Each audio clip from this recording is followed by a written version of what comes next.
Hey guys, in this video, going to be going over how to cancel your Coinbase One subscription if you're not really getting a lot of benefit out of it or you just don't want to be subscribed anymore. So what you want to do from the home page of the Coinbase app is we're going to click on this little menu here in the upper left-hand corner. And from our menu, what we want to do is scroll down until we find where it says Coinbase One and click on that.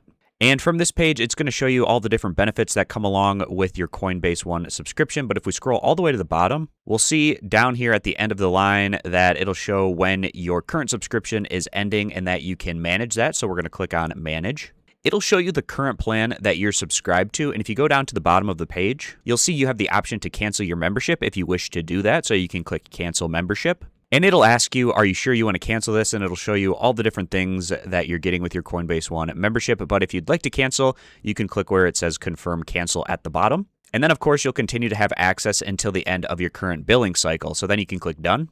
And that's the process on how you go about canceling a Coinbase One subscription if you wish to do that. So I hope this video was helpful. I appreciate you guys stopping by and consider subscribing for more content in the future.